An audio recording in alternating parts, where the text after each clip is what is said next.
Hello everyone, this is Arif Khan. स्वागत है आपका अपने YouTube channel the school of politics में। आज के इस सेशन में हम अरिस्टोटल की पॉलिटिकल फिलॉसफी और स्पेशली उनके राजनीतिक दर्शन से पूछे गए सभी क्वेश्चन को कवर करने की कोशिश करेंगे। इस सेशन में हम आज 2004 से 2023 तक प्लेटो के शिष्य अरिस्टोटल से पूछे गए सभी क्वेश्चन को सॉल्व करने की कोशिश करेंगे। और आप देखें, अरिस्टोटल से अगर क्वेश्चन की बात करें तो हर एक साल जो है, चाहे जून का सेशन हो या दिसंबर का, हर एक साल जो है इस टॉपिक से, इस पॉलिटिकल फिलोसफर से जो है क्वेश्चन पूछे गए हैं। और हमने इस सेशन को और भी इंगेजिंग बनाने के लिए क्या किया है कि क्वेश्चन को हमने हिंदी और अंग्रेजी दोनों भाषाओं में रखा है, ताकि ऐसे स्टूडेंट्स जो हिंदी माध्यम से हैं उनको भी किसी प्रकार की समस्या ना हो। प्रश्न आपको हिंदी और अंग्रेजी दोनों भाषाओं में यहाँ स्क्रीन पे देखने को मिलेंगे। तो आइए सेशन को स्टार्ट करते हैं और देखते हैं कि अरिस्टोटल से, यानी अरस्तू से, उनके राजनीतिक दर्शन से कैसे प्रश्न पूछे गए हैं। पहला क्वेश्चन जिसे 2004 में पूछा गया, दिसंबर 2004 में, यहाँ पे पूछा गया है, according to Aristotle the best constitution should adopt the principle of. अरस्तू के अनुसार सर्वश्रेष्ठ संविधान सर्वश्रेष्ठ संविधान में सिद्धांत स्वीकार करना चाहिए। तो जैसा कि आप देख रहे हैं स्क्रीन पे, यहाँ पे चार आपको विकल्प दिए गए हैं। और अगर हम अरस्तू की बात करें तो अरस्तू बेस्ट प्रैक्टिकल स्टेट की बात करते हैं। बेस्ट प्रैक्टिकल स्टेट, अरस्तू के लिए बेस्ट प्रैक्टिकल स्टेट क्या है? अरस्तू के लिए जो है बेस्ट प्रैक्टिकल स्टेट जो है पॉलिटी है। और ये पॉलिटी किसको फॉलो करती है, किस प्रिंसिपल पे बेस्ड है? Golden mean. गोल्डन मीन, इसको हिंदी में हम स्वर्णिम संतुलन कहते हैं। तो इस ऑप्शन में जो ऑप्शन बी है, इस क्वेश्चन में जो ऑप्शन बी है वो करेक्ट हो जाएगा। यहाँ इस पे मत जाइए, ये टाइपिंग एरर है। नेक्स्ट क्वेश्चन की बात करते हैं, दिसंबर 2005 में जो क्वेश्चन पूछा गया है, who among the following is considered to be the founder of comparative study of government, is considered to be the founder of comparative study of government। आपको मालूम है कि अरिस्टोटल ने अपनी बुक पॉलिटिक्स में 158 देशों के कॉन्स्टिट्यूशन का, वहाँ किस प्रकार की शासन व्यवस्था है, वहाँ की गवर्नमेंट का तुलनात्मक अध्ययन किया था। इसी वजह से उनको जो है तुलनात्मक अध्ययन का, किसका तुलनात्मक अध्ययन? सरकार का। सरकार का तुलनात्मक अध्ययन का फाउंडर कहा जाता है, संस्थापक कहा जाता है। नेक्स्ट क्वेश्चन की बात करें, the concept of best practicable state is the contribution made by. अभी मैंने आपको बताया कि जो अरिस्टोटल है वो बेस्ट प्रैक्टिकल स्टेट के बारे में बात करते हैं, और इस क्वेश्चन में ऑप्शन जो है सी करेक्ट हो जाएगा। एक चीज़ मैं यहाँ पे और एड ऑन करना चाहूँगा कि जो अरिस्टोटल की जो पॉलिटी है, जिसको अरिस्टोटल बेस्ट प्रैक्टिकल स्टेट मानते हैं, एक एक मिक्स्ड गवर्नमेंट है एक तरह से। यहाँ पे दो चीज़ों का मिक्सचर है। क्या क्या है? एक तरफ एरिस्टोक्रेसी है। एरिस्टोक्रेसी, एरिस्टोक्रेसी में क्या हम करते हैं कि जो मेरिट है, गुण है, मेरिट को इम्पोर्टेंस दे देते हैं। और प्लस क्या है? डेमोक्रेसी है। डेमोक्रेसी में हम क्या करते हैं? हम संख्या को, हम नंबर को जो है ज़्यादा इम्पोर्टेंस देते हैं। ये जो एरिस्टोटल की पॉलिटी है, ये दो सरकारों का, उनके एट्रीब्यूट्स का, उनकी विशेषताओं का मिश्रण है। नेक्स्ट क्वेश्चन की बात करते हैं, जिसे दिसंबर 2006 में पूछा गया है। इसमें पूछा गया है कि the thinker who accepted the fundamentals of Aristotle's political thought in the medieval period. मतलब मिडवल पीरियड का मतलब क्या कि मध्यकाल में, ये जो मध्यकाल है, मिडियल पीरियड है, जिसको हम अगर बात करें, हम इसको डार्क एज भी कहते हैं। डार्क एज भी कहते हैं। इस युग में अगर हम बात करें, सेंट थॉमस एक्विनास ने जो है अरस्तू के जो है आइडियाज़ को अडॉप्ट किया। अगर हम मध्यकाल की जो पॉलिटिकल फिलॉसफी, राजनीतिक दर्शन, उसको देखें तो वहाँ हमें दो चीज़ें दिखती हैं। एक तो जो क्रिश्चियनिटी के जो बेसिक प्रिंसिपल हैं, जो ईसाइयत के बेसिक प्रिंसिपल हैं वो, प्लस अरिस्टोटल की जो फंडामेंटल थियरीज़ हैं, जो आधारभूत उनके सिद्धांत हैं, उनको इन्हीं को मिला करके जो है मध्यकाल में जो अधिकतर जो विचारक हुए हैं, उन्होंने अपने दर्शन को, अपनी फिलॉसफी को प्रपोज किया है, प्रतिपादित किया है। और सेंट थॉमस एक्विनास की बुक है सुम्मा थियोलॉजिका, सुम्मा थियोलॉजिका। इसमें वो अपने आइडियाज़ को, अपने विचारों को जो है डिस्कस करते हैं। और क्रिश्चियनिटी और एरिस्टोटल के जब थॉट्स को हम ऐड करते हैं तो इसको हम क्या बोलते हैं, स्कॉलेस्टिक सिस्टम बोलते हैं। यहाँ पे ईसाइयत को और अरस्तु के विचारों को मिला करके जो है दार्शनिक अपने दर्शन को, अपने चिंतन को, अपने विचारों को प्रस्तुत करते हैं। नेक्स्ट क्वेश्चन की बात करें, अगेन देखें ये जो क्वेश्चन है इसे पूछा गया है दिसंबर 2006 में। और यहाँ पे आप देखें, आपको दो लिस्ट प्रोवाइड की गई हैं। एक लिस्ट में बुक्स के नाम मेंशन किए गए हैं, दूसरी लिस्ट में आपको ऑथर्स के नाम मेंशन किए गए हैं। तो आप जानते हैं कि ये जो बुक है पॉलिटिक्स, बहुत ही फेमस बुक है ये। इसको किसने लिखा है? अरिस्टोटल ने लिखा है। द प्रिंस को मैकियावली ने लिखा है। कब लिखा है? 1532 में लिखा है। और सोशल कॉन्ट्रैक्ट को किसने लिखा है? सोशल कॉन्ट्रैक्ट को लिखा है जीन जैक्स रूसो ने। और ऑन लिबर्टी किसकी बुक है? जेस मिल की है। ठीक है गाइज, नेक्स्ट क्वेश्चन की तरफ अगर हम बात करें, यहाँ पे हम देखें अगर, तो ये अगेन इस क्वेश्चन में पूछा गया है, according to Aristotle which of the following is the best form of government. Arastu के अनुसार जो बेस्ट फॉर्म ऑफ गवर्नमेंट है, जो सर्वोत्तम सरकार है, वो कौन सी है? वो पॉलिटी है। और अभी मैंने आपको बताया कि पॉलिटी किन से मिलकर के बनी हुई है। ये एक मिक्स्ड कॉन्स्टिट्यूशन है जो एरिस्टोक्रेसी प्लस डेमोक्रेसी, मतलब कुलीन तंत्र और लोकतंत्र से मिलकर के बना है। मतलब इस सरकार में, पॉलिटी में, एरिस्टोक्रेसी की भी विशेषताएं शामिल हैं और डेमोक्रेसी की।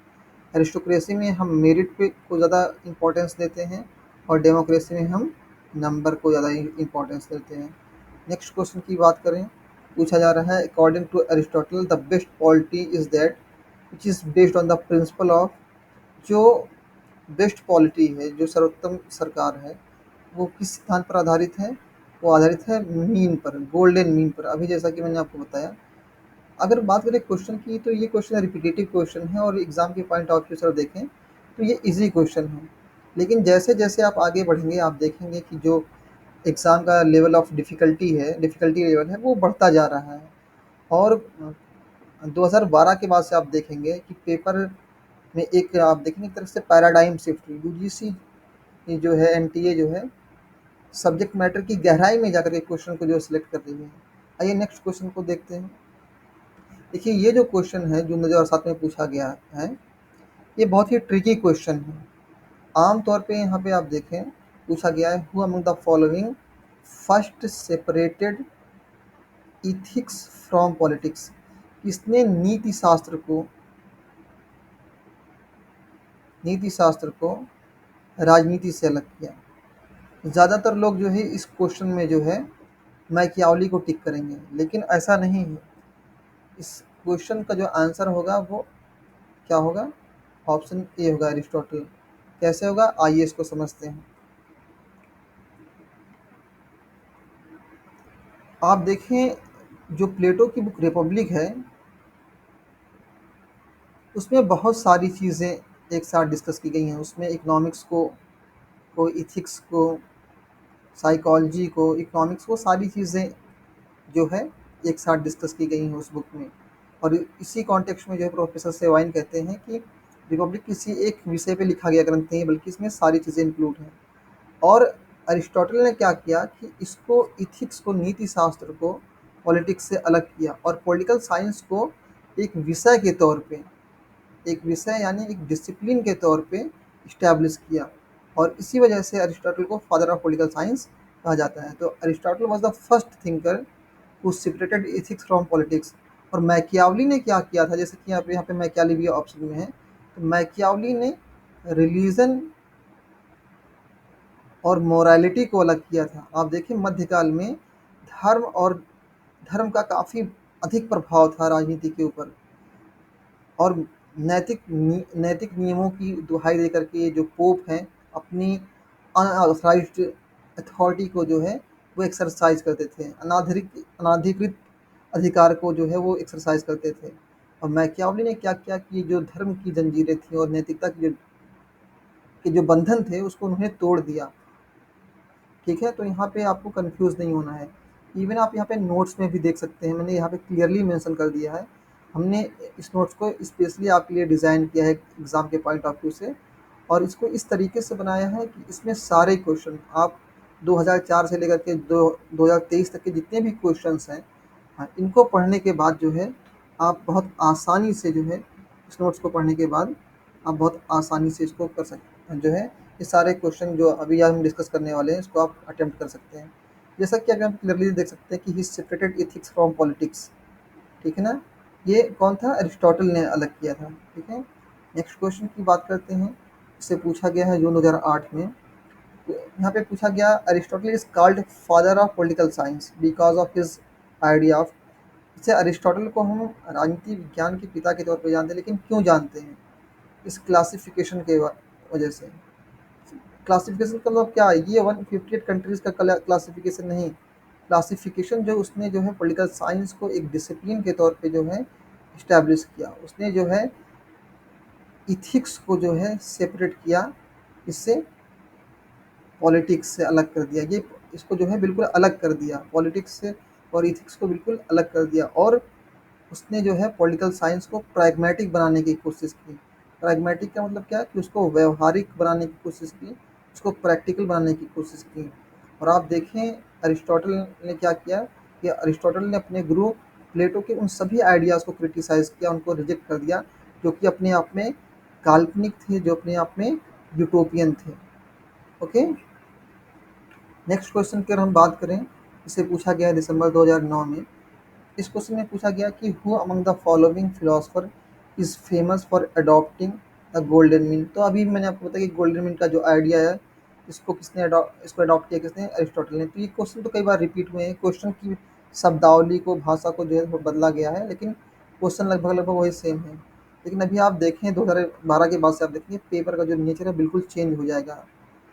जैसे कि यहाँ पे देखें ये क्वेश्चन पूछा गया दिसंबर 2011 में, और अगेन आपको यहाँ दो लिस्ट प्रोवाइड की गई है, लिस्ट 1 एंड लिस्ट 2। और यहाँ पे कुछ कह सकते हैं कुछ चीज़ें मेंशन की गई हैं, और यहाँ पे कुछ थिंकर्स के नाम दिए गए हैं। जैसे कि बात की जा रही है father of normative political theory. तो जो मूल नॉर्मेटिव का मतलब क्या कि मूल्यपरक जो राजनीति है, मूल्यपरक। अगर आप बात करें जो जून 2023 में जो पेपर हुआ है, तो अगेन इसमें नॉर्मेटिव पॉलिटिकल थ्योरी से क्वेश्चन पूछा गया था।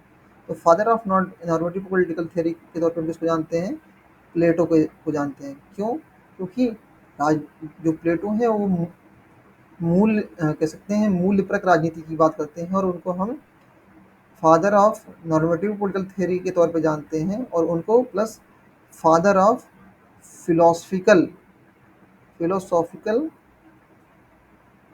आइडियलिज्म, इसको हम कह सकते हैं दार्शनिक आदर्शवाद। तो हम प्लेटो को दार्शनिक आदर्शवाद के जनक के तौर पे जानते हैं, पिता के तौर पे जानते हैं, और father of normative political theory के तौर पे भी। और हम देखें कि अपने पॉलिटिकल नॉर्मेटिव पॉलिटिकल थ्योरी की अगर बात करें तो नॉर्मेटिव पॉलिटिकल थ्योरी मूल्यों की बात करती है, वैल्यूज़ की बात करती है। आप देखें रिपब्लिक में जस्टिस अपने आप में क्या है कि एक वैल्यू है, और वो जस्टिस के बारे में डिस्कस करते हैं। Father of science of politics, जो साइंस ऑफ पॉलिटिक्स उसके फादर कौन है, अरिस्टोटल है। और first modern political first father of modern political thought Machiavelli.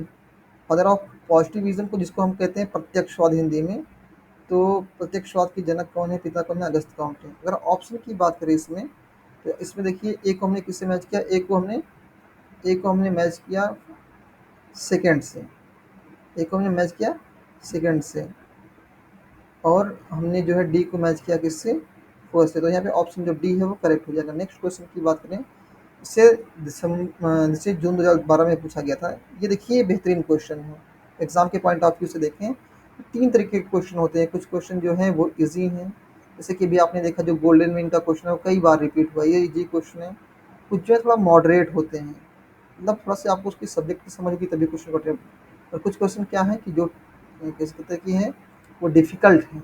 और ये और मैं हमेशा अपनी क्लास में कहता हूँ कि जिस वक़्त आप एग्ज़ाम में इजी क्वेश्चन को या मॉडरेट क्वेश्चन को गलत करके आ गए, उसी वक़्त एग्ज़ाम से आप आउट हो जाते हैं, एग्ज़ाम से बाहर हो जाते हैं। तो एट लीस्ट ये जो क्वेश्चन है, जो ईज़ी और मॉडरेट क्वेश्चन है, वो आपसे गलत नहीं होना चाहिए। यहाँ पे पूछा गया है, who is the first modern political thinker? वो कौन-सा प्रथम आ आधुनिक विचारक है, हू डिलिबरेटली, इसने जानबूझकर इग्नोर्स अरिस्टोटल, मतलब उसने अरस्तू के विचारों को इग्नोर कर दिया या रिजेक्ट कर दिया।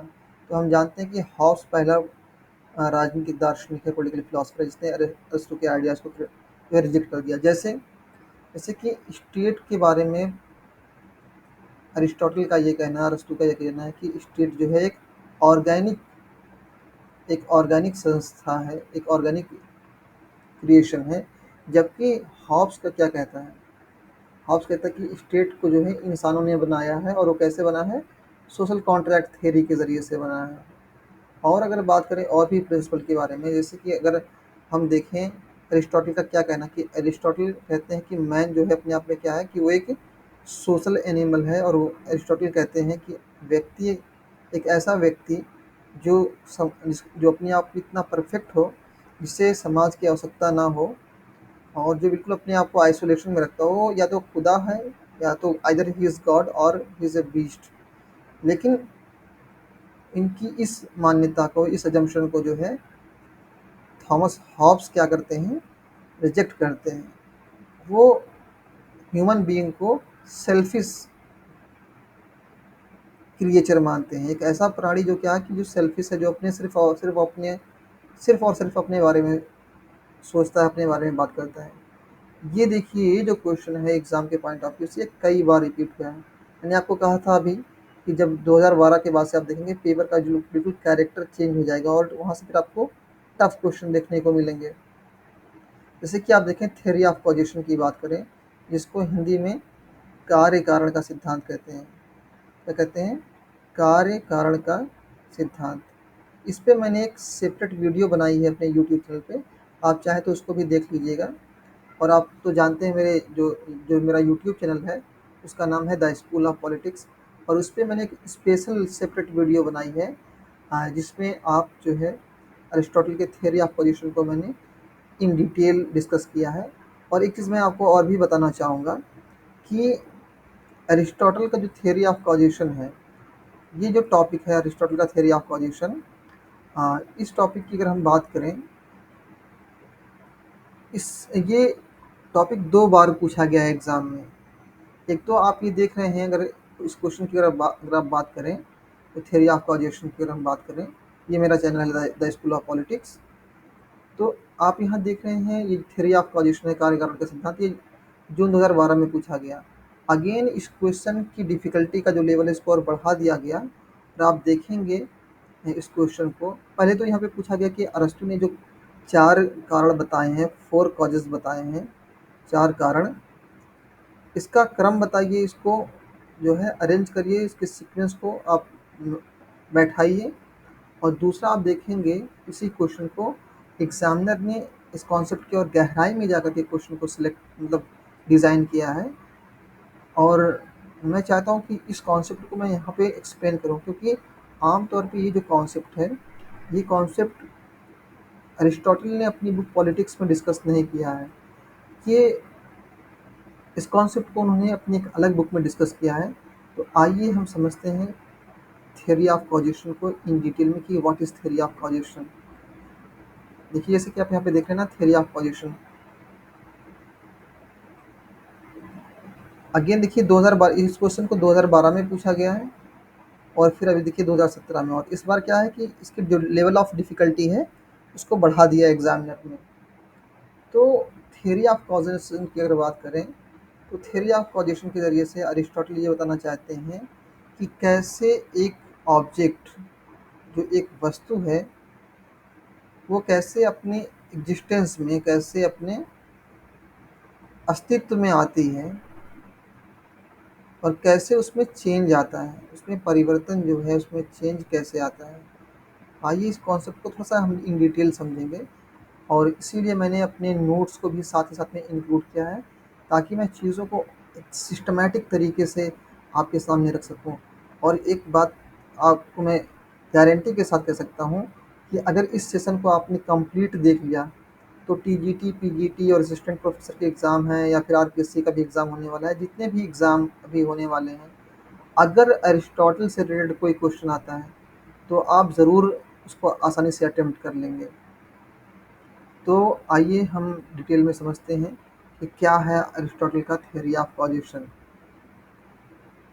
ठीक है, आइए उसको समझते हैं। और देखिए, मैंने अभी आपको बताया थ्योरी ऑफ कॉजेशन के बारे में कि 4 कॉजेज़ के बारे में मैंने आपको बताया। मेरी एक वीडियो भी है इस पे सेपरेट, इसको आप चाहिए तो बाद में जो है इस सेशन को देखने के बाद जो है बाद में आप देख लीजिएगा। यहाँ पे स्पेशली मैंने यहाँ पे देख रहे हैं आप, क्लियरली लिखा हुआ है थ्योरी ऑफ कॉजेशन, इसको आप देख सकते हैं। आइए समझते हैं थ्योरी ऑफ कॉजेशन के कॉन्सेप्ट को कि ये है क्या चीज़। थ्योरी ऑफ कॉजेशन जो है, एक मिनट, अरिस्टोटल ने 2 बुक्स लिखी हैं। एक का नाम है फिजिक्स, जैसा कि आप यहाँ स्क्रीन पे देख रहे हैं, और दूसरी का नाम है मेटाफिजिक्स। इन्हीं 2 बुक्स में उन्होंने अपने थ्योरी ऑफ कॉजेशन को जो है डिस्कस किया है। और जो 4 कॉजेस की मैं अभी बात कर रहा हूँ, तो उसको याद करने के लिए मैंने एक कॉन्सेप्ट, एक कोड बनाया है MEFF, जैसा कि आप यहाँ पे देख रहे हैं, क्लियरली लिखा हुआ है MEFF।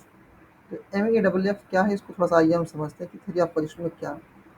जैसा कि मैंने अभी आपको बताया कि अरिस्टोटल अपने थ्योरी ऑफ कॉजेशन में ये बताना चाहते हैं कि कैसे एक वस्तु अपने अस्तित्व में आई, कैसे अपने वजूद में आई और कैसे जो है उसमें परिवर्तन आता है। जैसे कि फॉर एग्जांपल, सपोज़ कि हमारे पास एक लकड़ी की चेयर है, कुर्सी है, तो नेचर ने हमें तो लकड़ी प्रोवाइड की, लेकिन नेचर ने, प्रकृति ने हमें उस चेयर को बना के नहीं दिया।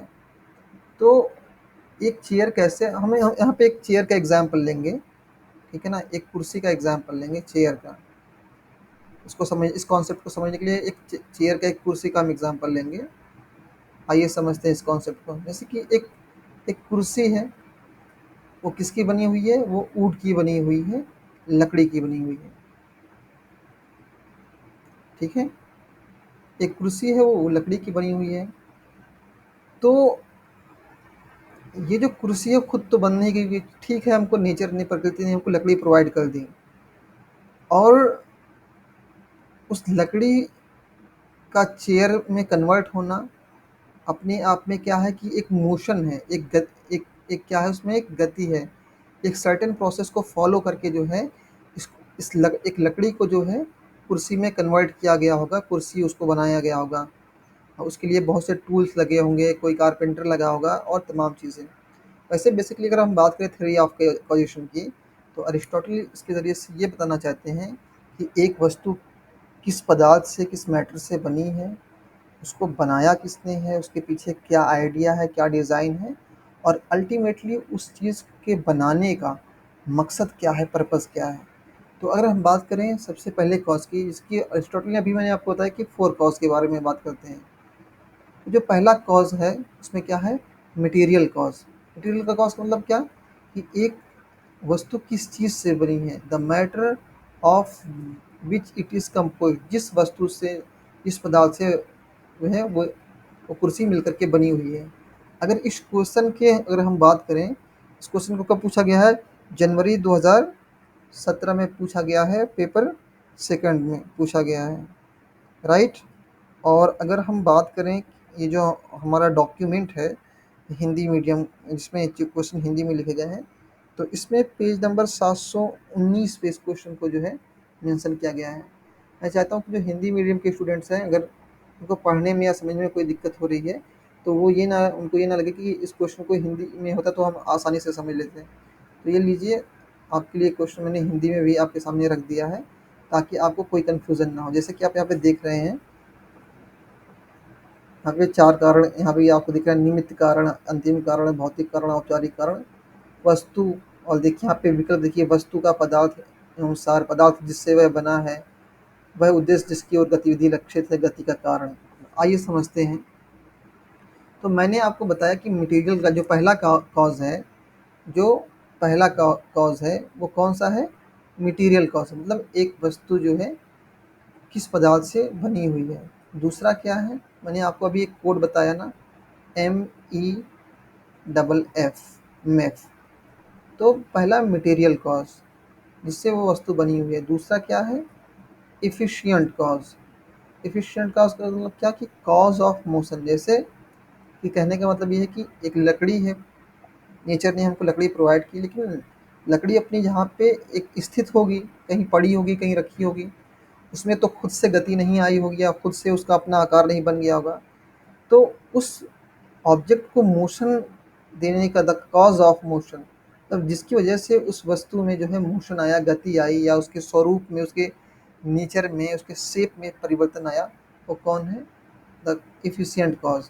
जैसे कि क्या होगा कि एक कोई कारपेंटर रहा होगा, सपोज ये एक कारपेंटर है, ठीक है, एक बढ़ई है जिसने जो है उसको मोशन दिया, उसको एक शेप दिया। तीसरा जो तीसरा जो कॉज है वो कौन सा है? Formal cause. इसको हम हिंदी में औपचारिक कह सकते हैं, औपचारिक कारण कह सकते हैं। फॉर्मल का मतलब होता है औपचारिक।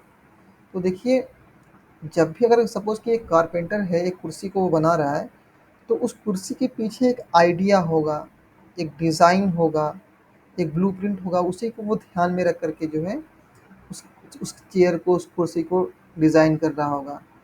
तो अगर फॉर्मल कॉज की बात करें, तो जो इसका डिज़ाइन है, जैसे कि आप देख रहे हैं, इट्स डिज़ाइन, या फिर देखिए द आइडिया ऑफ मेकिंग और डिज़ाइन, मतलब जिस आइडिया को, जिस प्रोसेस को या डिज़ाइन को ज़हन में रख करके वो कारपेंटर जो है उस चीज़ को जो है डिज़ाइन कर रहा हो। और आइडिया की अगर हम बात करें, तो आइडिया क्या है? सब्सटेंस है, एसेंस ऑफ द थिंग है। क्या है वो? वस्तु, उस वस्तु का पदार्थ है, सब्सटेंस है और सार है। एक चीज़ ये देखिए, अगर हम अरिस्टोटल और प्लेटो दोनों के विचारों को अगर हम कंपेयर करें, इनके दोनों विचारों को हम कंपेयर करें, तो अरिस्टोटल भी मानते हैं और प्लेटो भी इस बात को मानते हैं कि जो आइडिया है, ठीक है ना, वो किसी भी ऑब्जेक्ट का, इस यूनिवर्स का या किसी भी मैटर का क्या है कि एसेंस है, सार है। प्लेटो का जब आप थ्योरी ऑफ आइडिया पढ़ेंगे, जो उनका विचारों का सिद्धांत है, उसको आप पढ़ेंगे, तो ये चीज़ें वहाँ आपको देखने को मिलेंगी। तो ये सिमिलैरिटीज़ हैं प्लेटो और एरिस्टोटल के आइडियाज़ में। तो अगर बात करें औपचारिक कारण क्या है या फॉर्मल कॉज क्या है? The substance and the essence of thing, उस वस्तु का सार, मतलब क्या? जो उसकी डिज़ाइन है, जो उसका ब्लूप्रिंट है, जो एक दिमाग में उसका एक खाका है कि उस इसमें को ध्यान में करके कारपेंटर उसको बना रहा है। और लास्ट में क्या है कि फाइनल कॉज, अंतिम कारण क्या है? अंतिम कारण ये कि the purpose towards which the moment is directed. देखिए, लकड़ी से एक लकड़ी को कुर्सी बनाया गया, तो एक डायरेक्शन में उसको ले जाया गया, एक एक सर्टेन प्रोसेस के ज़रिए से उसको गुजारा गया, एक प्रक्रिया के माध्यम से वो गुजरी, फिर वो लकड़ी जो है कुर्सी के शेप में आई। तो अंतिम उसका उद्देश्य क्या है? अंतिम उद्देश्य क्या है कि उस टेबल को, उस लकड़ी की चेयर को आप क्या कर रहे हैं? उसको बैठने के पर्पज़ में या उसको बैठने के काम में आप इस्तेमाल कर रहे हैं।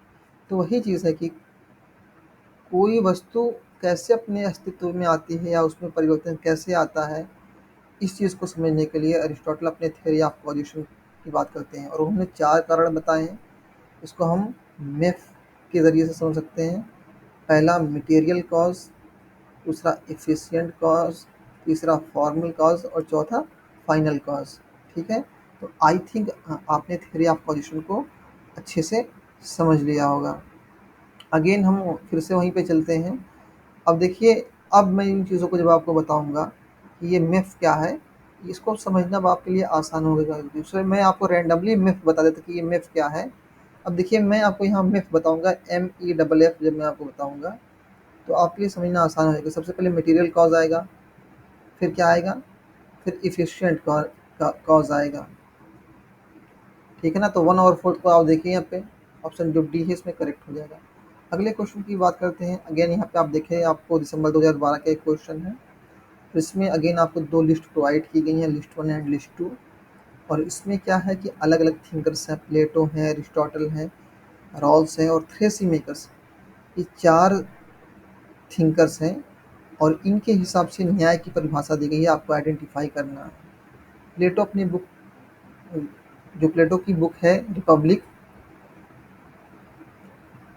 रिपब्लिक जो है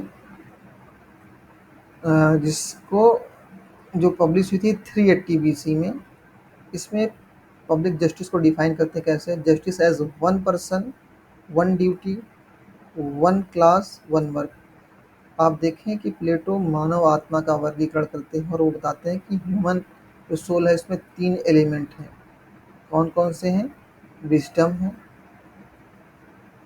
करेज है और एपिटाइट है, ठीक है। 3 गुण हैं और इसी के हिसाब से उन्होंने उसका वर्गीकरण किया। मतलब क्या है कि विजडम है मतलब बुद्धि है, साहस है और संयम आप कह सकते हैं या क्षुधा कह सकते हैं।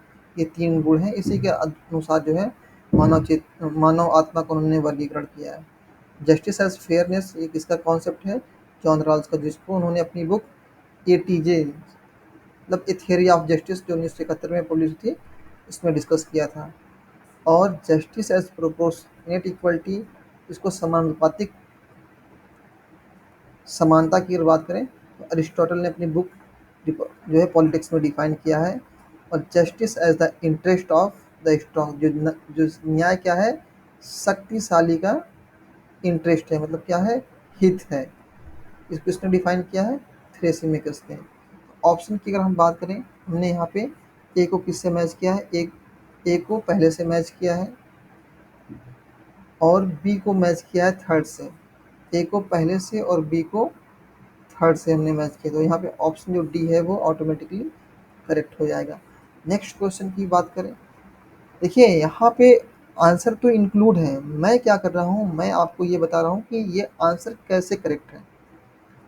अब देखिए यहाँ पे अगेन दिसंबर 2012 की बात कर रहे हैं। इस क्वेश्चन में आप देखेंगे कि अगेन आपको एक लिस्ट 1 और लिस्ट 2 प्रोवाइड की गई है। यहाँ कुछ कॉन्सेप्ट दिए गए हैं, कुछ विचार दिए गए हैं और यहाँ कुछ थिंकर्स के नाम दिए गए हैं, आपको इसको मैच करना है। जैसे कि परपेचुअल पीस जो है, परपेचुअल पीस का मतलब क्या कि परमानेंट जिसको हम कह सकते हैं, अस्थाई शांति जिसको हम कह सकते हैं, एक कॉन्सेप्ट किसका है, एक कॉन्सेप्ट है कांट का। गोल्डन मीन का आइडिया भी मैंने आपको बताया कि ये किसका कॉन्सेप्ट है, अरिस्टोटल का।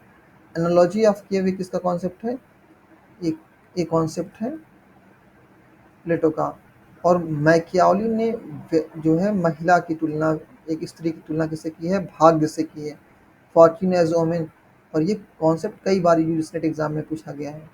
तो इस तरीके से हम देखते हैं कि इस क्वेश्चन में जो ऑप्शन की अगर बात करें, ए को हमने किससे मैच किया है, ए को सेकेंड से। एक बात और भी है आपको मैं यहाँ पे बताना चाहूँगा कि परपेचुअल पीस के नाम से कांट ने एक बुक भी लिखी थी, एक किताब लिखी थी, ठीक है। इसको आप थोड़ा सा जहन में रखिएगा। अगेन यहाँ पे देखिए जो क्वेश्चन पूछा गया दिसंबर 2012 में, और इसमें देखिए ये बेहतरीन क्वेश्चन है। यहाँ पे देखिए एक स्टेटमेंट है और इसके लिए एक रीज़न दिया गया है। क्या लिखा गया है, Aristotle is justifiably called the father of political science. अरस्तु को हम न्यायिक रूप से पॉलिटिकल साइंस के पिता के तौर पे जानते हैं, father of political science. His criticism of Plato's idealism justifies this claim. हम प्लेटो को जानते हैं कि प्लेटो एक कैसा विचारक था, वो आइडियलिस्टिक थिंकर था। आइडियलिस्टिक के साथ साथ उसके आइडियाज़ कैसे थे, यूटोपियन थे, वो काल्पनिक थे, वो उसको ग्राउंड रियलिटी मतलब कह सकते हैं ग्राउंड लेवल पे उसको इम्प्लीमेंट नहीं किया जा सकता था। और अरिस्टोटल ने क्या किया कि प्लेटो के जो आइडियाज़ थे, जो इम्प्रैक्टिकल थे, अव्यवहारिक थे, उसको उसने क्या किया, उसको रिजेक्ट कर दिया, उसको एक तरीके से उसकी क्रिटिसिज्म की, उसकी आलोचना की। तो दैट इज़ वाई जो ऑप्शन ए है वो करेक्ट है। और इसी वजह से हम प्लेटो सॉरी अरिस्टोटल को फादर ऑफ पॉलिटिकल साइंस के तौर पे हम जानते हैं। और अगर हम बात करें अगेन, यहाँ पे देखिए ये जो क्वेश्चन है ये बहुत अच्छा क्वेश्चन है दिसंबर 2012 का। इसमें क्या है कि इसमें दो थिंकर्स के कॉन्सेप्ट को एक साथ मिक्स कर दिया गया है। अरिस्टोटल की जो आइडियाज़ हैं, जो थॉट्स हैं, और प्लेटो के जो थॉट्स हैं, इनको जो है मिक्स कर दिया गया है। और फिर जो है यूजीसी ने क्वेश्चन को सेट किया है। आप देखें यहाँ पे लिस्ट वन और लिस्ट टू। लिस्ट वन में क्या कि जो प्योर फॉर्म है, शुद्ध जो रूप है सरकार का, और यहाँ पे क्या है डिजेनरेटेड, यानी सरकार का जो विकृत रूप है उसके बारे में बात की जा रही है। तो अगर हम बात करें प्लेटो का जो आइडियल स्टेट है, आइडियल स्टेट प्लेटो का क्या है कि आइडियल स्टेट जब प्लेटो अपनी बुक रिपब्लिक में जब आइडियल स्टेट के कॉन्सेप्ट की बात करते हैं, तो साथ ही साथ में वो आइडियल स्टेट का पतन कैसे होगा, उसका डिक्लाइन कैसे होगा, इसके बारे में भी बात करते हैं। तो हम जानते हैं कि जो प्लेटो का आइडियल स्टेट है वो किसका शासन, उसमें किसका शासन है, उसमें फिलोसफर जो किंग है, जो दार्शनिक शासन है, उसका शासन है। और वो किसके माध्यम से शासन कर रहा है, वो अपने विजडम के माध्यम से शासन कर रहा है, अपने विजडम के थ्रू जो है, अपने ज्ञान के थ्रू, अपनी रीज़न के थ्रू जो है स्टेट को गवर्न कर रहा है। और अपनी बुक रिपब्लिक में प्लेटो बताते हैं कि जब आइडियल स्टेट का मतलब जब वो डिजेनरेट होगा, जब वो विकृत होगा, जब उसमें खराबी आएगी, तो क्या सबसे पहले क्या होगा कि देखिए 3 एलिमेंट बताए थे ना। अगर हम बात करें प्लेटो की तो उसने 3 एलिमेंट बताए, विजडम बताया था उसने, फिर करेज बताया था, साहस, करेज मतलब साहस, और फिर एपिटाइट को बताया था, या टेम्परेंस भी आप कुछ किताबों में देखने को मिलता है।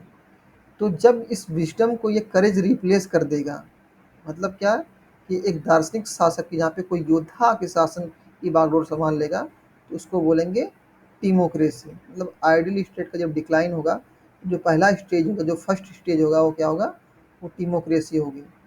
और हम जानते हैं कि मोनार्की का जब आप देखिए प्लेटो जो अरिस्टोटल ने जो क्लासिफिकेशन किया कि जो मोनार्की जो एक व्यक्ति का शासन है, जो जनता के हित में है, जब उसमें उसमें विकृति आती है, जब डिजनरेट होता है, तो किसमें कन्वर्ट हो जाता है, वो टायरेनी में कन्वर्ट होता है।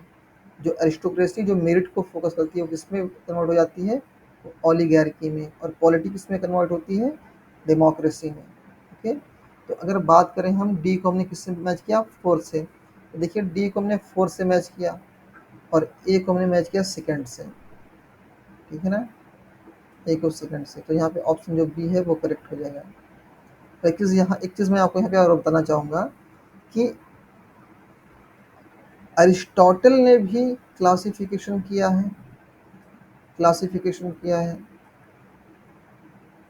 और प्लेटो ने भी क्लासिफिकेशन किया है, वर्गीकरण किया है, हिंदी में इसको हम कह सकते हैं वर्गीकरण किया है।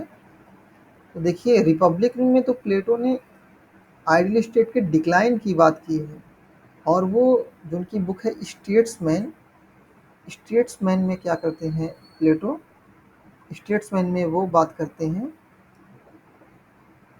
क्लासिफिकेशन की, कि स्टेट का उन्होंने वर्गीकरण किया है।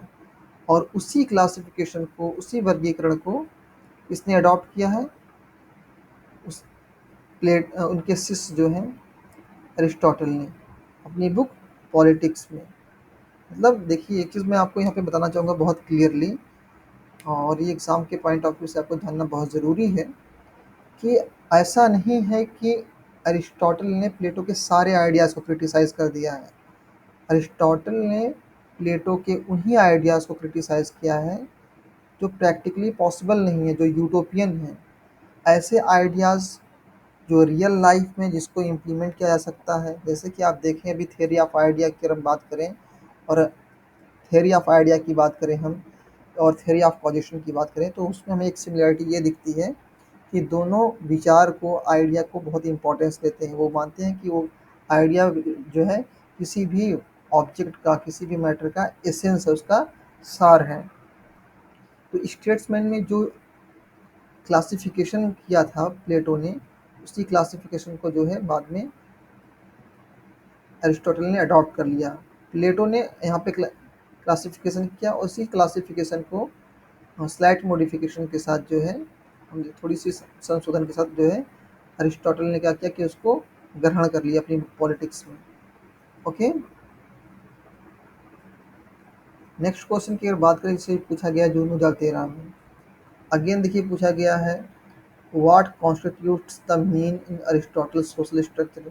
जो अरिस्टोटल का जो सोशल स्ट्रक्चर है, जो सामाजिक ढांचा है, जो सामाजिक ढांचा है, उसमें मीन कौन सा है। अगर हम पॉलिटिकल स्ट्रक्चर की बात करें या पॉलिटिकल सिस्टम की बात करें तो पॉलिटी है, लेकिन सोशल स्ट्रक्चर की जब हम बात करेंगे, सामाजिक ढांचे की बात करेंगे, तो यहाँ पे जो मिडिल क्लास है, जो मध्यम वर्ग है, उसी से जो है सामाजिक ढांचे का या समाज का निर्माण होता है। तो मिडिल क्लास के शासन को बेहतर मानते हैं। हाँ, मतलब उस मिडिल क्लास से बनी सोसाइटी को बेहतर मानते हैं। अगेन यहाँ पे आप देखें, ये क्वेश्चन पूछा गया है दिसंबर 2013 में, और यहाँ पे देखिए कुछ स्टेटमेंट दिए गए हैं। और हमेशा मैं आपको एक चीज़ बताना चाहूँगा कि जब भी आप स्टेटमेंट वाले क्वेश्चन को पढ़ें तो इस बात का ख्याल रखें कि ये जो स्टेटमेंट है इसमें पूछा क्या जा रहा है। क्योंकि देखिए ये जो छोटा सा नोट लिखा हुआ है ना, ये नोट पूरे एग्ज़ाम के को जो है क्वेश्चन के जो नेचर को पूरा चेंज कर देता है। लोग जल्दी में क्वेश्चन को पढ़ते हैं और जो नोट वाला पोर्शन है उसको स्किप कर जाते हैं, और पूरा जो है एग्ज़ाम में गलती करके आते हैं। उनको लगता है कि अरे यार ये तो कॉन्सेप्ट हमें आता है, ये क्वेश्चन हमें आता है, और वो जो है इस नोट को स्किप करते हैं। इसकी वजह से जो है क्वेश्चन कुछ और टिक करके आते हैं। और आप देखें कि अब जो नेट के एग्ज़ाम में जो क्वेश्चन का जो विकल्प आता है, पहले तो सिंपल क्वेश्चन विकल्प आते थे, अब ऐसे आएगा A B C D A, ऐसे ऑप्शन आएगा, तो आपके लिए बहुत मुश्किल होगा। तो हमेशा आप चीज़ों को अच्छे से पढ़ें, क्वेश्चन के नेचर को देखें, खासतौर पे जब स्टेटमेंट वाले क्वेश्चन करें, और आप एलिमिनेशन मेथड का इस्तेमाल करें। मतलब क्या कि क्वेश्चन की जो है छटनी करें कि कौन सा विकल्प नहीं हो सकता है, ठीक है ना।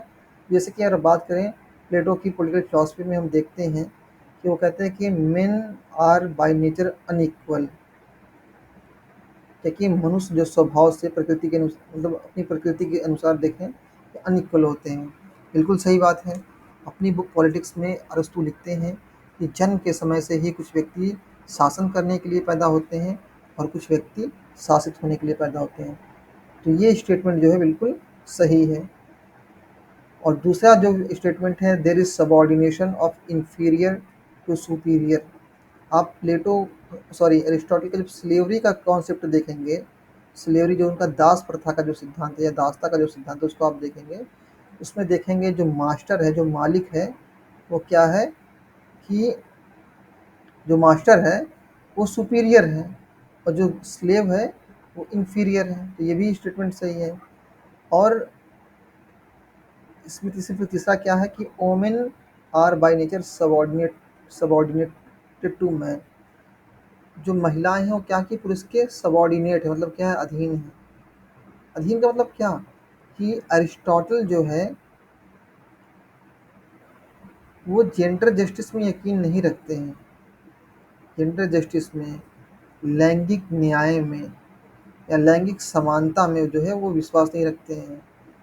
वो कहते हैं कि जो महिला क्या है, जो एक फीमेल है, वो क्या है, एक इनफर्टाइल मेल है, बंजर पुरुष है। अब आइए समझते हैं। आप वेस्टर्न पॉलिटिकल फिलॉसफी में देखेंगे तो दो ऐसे थिंकर हैं एग्जाम के पॉइंट ऑफ व्यू से, एक हीगल एक हीगल और दूसरा एरिस्टोटल।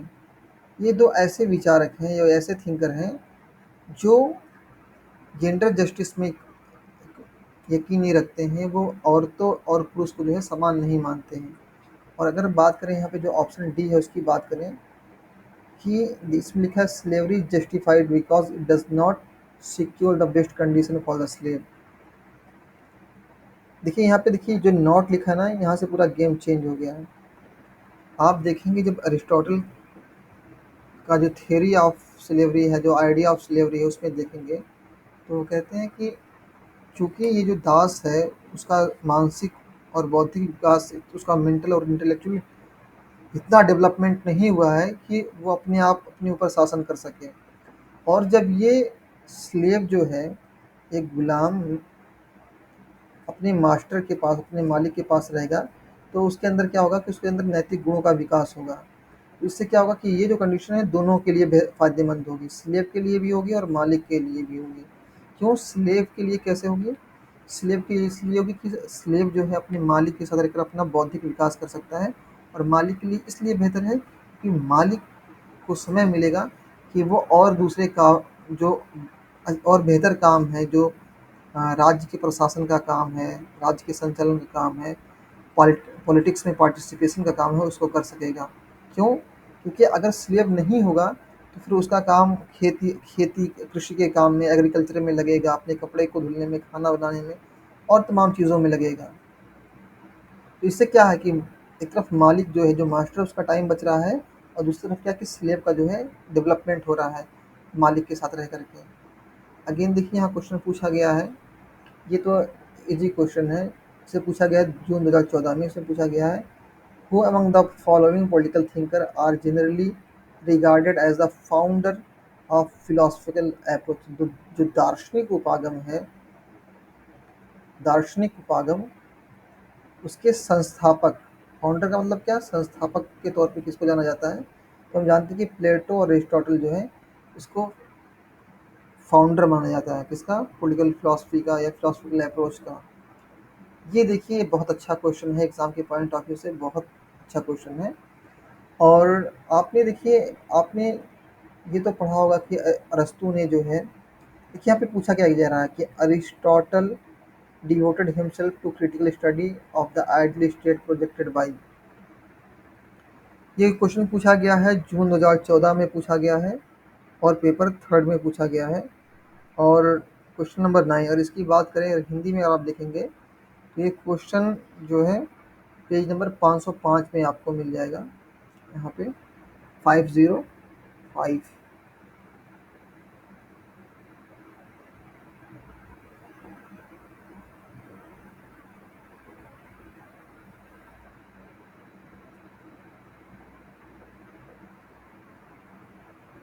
एक मिनट,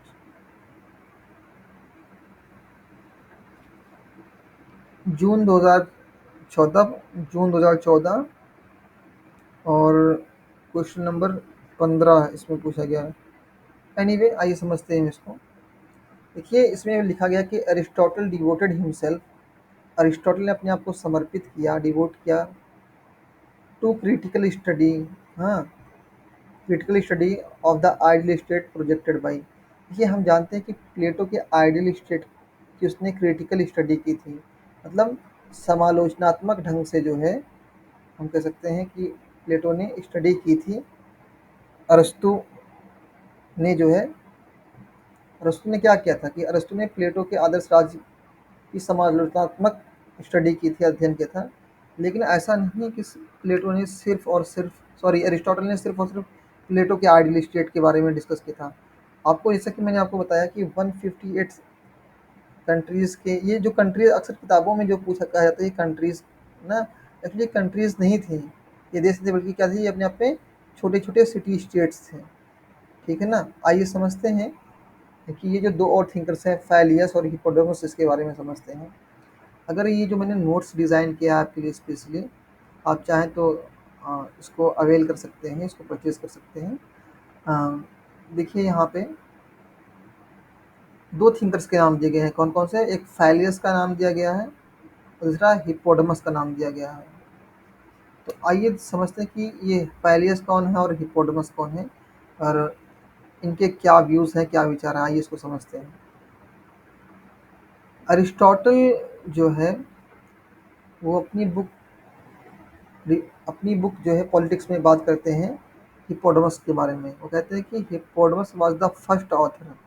कौन सा वो क्या था? पहला लेखक था या विचारक था।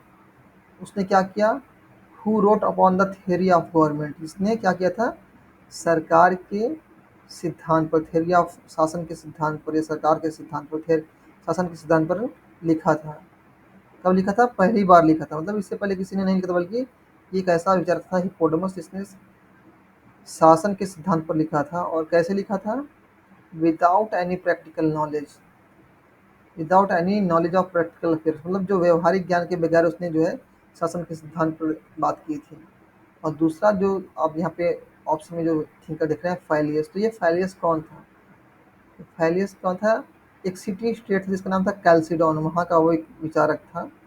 और उसका क्या तर्क था? उसने ये तर्क दिया था कि जितने भी नागरिक हैं, all citizens of A model city should be equal in property and education. मतलब क्या है कि जितने भी नागरिक हैं, आदर्श राज्य की बात करें या मॉडल सिटी की बात करें, वहाँ पे क्या है कि इक्वल इन प्रॉपर्टी, मतलब क्या है कि धन की विविधता नहीं होनी चाहिए, असमानता नहीं होनी चाहिए। ये ना हो कि कोई बहुत अमीर हो और कोई बहुत गरीब हो। और दूसरा क्या कि शिक्षा की बात हो रही है कि सबको एक तरीके से समान शिक्षा दी जानी चाहिए, ठीक है ना। और इसके बारे में जो है अरिस्टोटल ने कहा, किसमें डिस्कस किया? अपनी बुक पॉलिटिक्स में डिस्कस किया है।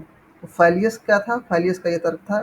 अब देखिए, अगर कंक्लूड करें इसको कि फैलियस क्या था, उसने इस बात की वकालत की थी कि सभी को समान शिक्षा मिलनी चाहिए और आर्थिक असमानता समाज में नहीं होनी चाहिए, जो है इकोनॉमिक डिस्पैरिटी, इकोनॉमिक इक्वलिटी नहीं होनी चाहिए। और हिप्पोडेमस ने क्या किया था? वो एक ऐसा व्यक्ति था जिसने शासन के सिद्धांत पे सबसे पहले लिखा था, लेकिन उसको उसका प्रैक्टिकल नॉलेज नहीं था। तो देखिए, आपको जो मार्केट में जो बुक्स हैं, जो गाइड हैं, वहाँ आपको मिल जाएगा कि हाँ, ऑप्शन डी करेक्ट है या ए करेक्ट है, लेकिन कैसे करेक्ट है, फाइलियस कौन है, हिप्पोडेमस कौन है, ये शायद ही आपको मिलेगा किसी बुक में। तो इसीलिए मैं इन चीज़ों को इन डिटेल डिस्कस कर रहा हूँ। अगेन आप देखिए, अगर आपने देखिए ये जो क्वेश्चन है, इसको दिसंबर 2014 में पूछा गया है, ये प्लेटो के स्लेवरी का जो कॉन्सेप्ट है, जो उनका दासता का जो सिद्धांत है, उससे रिलेटेड है। आइए समझते हैं इसको। देखिए, जो असर्शन है, इसमें जो बात कही जा रही है, और इस क्वेश्चन को पूछा गया दिसंबर 2014 में पूछा गया है। क्वेश्चन नंबर 9 है, इसको 505, एक मिनट देखिए यहाँ पे क्वेश्चन नंबर 500। अरस्तु के अनुसार संवैधानिक शासक जो कॉन्स्टिट्यूशनल रूलर है, संवैधानिक शासक की अपने प्रजाजनों पर सत्ता दासों के ऊपर स्वामी की सत्ता से नितांत भिन्न है। ठीक, चलिए ये तो बात सही है, क्योंकि दास जन्म से ही निम्न एवं स्वशासन के लिए अयोग्य होता है। ये भी स्टेटमेंट सही है। आइए थोड़ा सा समझते हैं इस कॉन्सेप्ट को, थोड़ा सा डिटेल में समझते हैं। पहली बात तो ये समझिए कि क्या है कि यहाँ पे दो चीज़ों के बारे में बात हो रही है। एक तो कॉन्स्टिट्यूशनल रूलर के बारे में हो रही है, जो संवैधानिक शासक है, जैसे कि किसी देश का प्रधानमंत्री होता है या राष्ट्रपति होता है, कॉन्स्टिट्यूशनल रूलर। और फिर वहाँ पे क्या होता है कि जनता होती है। और दूसरी तरफ क्या है, दास प्रथा की अगर बात करें, तो दास प्रथा में क्या है कि एक तरफ मालिक है, मास्टर है, दूसरी तरफ स्लेव है। देखिए, जो संवैधानिक सरकारें होती हैं, उसमें लोग क्या करते हैं कि सरकार को चुनते हैं, और ये सरकार कैसी होती है? ये जवाबदेह सरकार होती है, उत्तरदायी सरकार होती है, रिस्पॉन्सिबल होती है। जबकि अगर आप बात करें मालिक और स्लेव के बीच का जो रिलेशन है, वो कैसा होता है? अरस्तु कहते हैं कि जो स्लेव है, वो क्या है? वो एक तरह से प्रॉपर्टी है। इसकी प्रॉपर्टी है अपने मास्टर की। देखिए, प्रॉपर्टी दो तरीके की होती है, जैसे कि आप मान लीजिए कि ज़मीन है, लैंड है, होम है, ये भी एक प्रॉपर्टी है। और दूसरी, मतलब अ, जिसको हम इनएनिमेट कह सकते हैं, निर्जीव संपत्ति। और एनिमेट प्रॉपर्टी, जैसे कि आप देखिए गाय, भैंस, बैल, बकरा, हाथी, तो स्लेव को उसी कैटेगरी में रखते हैं। वो कहते हैं कि एक सजीव जो है संपत्ति है। और फिर क्या क्या कहते हैं कि because the slave is inferior from birth and incapable of ruling, कि कोई व्यक्ति स्लेव क्यों है? क्योंकि वह अपने ऊपर खुद से शासन नहीं कर सकता, इसी वजह से जो है वो जो है अपने मालिक के अधीन रहता है, और ये उसके लिए बेहतर है। एक्चुअली क्या है कि अरिस्टोटल को तो ऐसे father of father of political science कहा जाता है, और उनके आइडियाज़ जो है प्रैग्मेटिक हैं। लेकिन देखिए, ये एक तरीके से वो जो है दास प्रथा को का समर्थन कर रहे हैं, जो कि आज के कॉन्टेक्स्ट में अगर आप देखेंगे तो ये बिल्कुल सही नहीं है। एक तरीके से देखिए, आज के देश में आज के समय में ह्यूमन राइट्स के बारे में बात हो रही है, मानव मूल्यों के बारे में बात हो रही है। और आज चूँकि जो वहाँ की एथेंस और आप देखें जो यूनान की जो कह सकते हैं पूरा सोशल सिस्टम था, वो एक तरह से स्लेवरी पे बेस्ड था। स्लेवरी मतलब क्या है कि अगर ये स्लेव ना होते तो वहाँ का जो पूरा सोशल सिस्टम है वो कोलैप्स कर जाता। तो इसीलिए अरिस्टोटल ने इसको डिफरेंट किया और बताया कि एक जो कॉन्स्टिट्यूशनल रूलर है उसकी सत्ता अलग होती है, और उसका जो रिलेशन है अपनी आवाम के साथ, अपनी पब्लिक के साथ, वो अलग होता है, और मास्टर और स्लेव का रिलेशन अलग होता है। और इस ऑप्शन की बात करें तो इसमें ऑप्शन जो ए है वो करेक्ट हो जाएगा।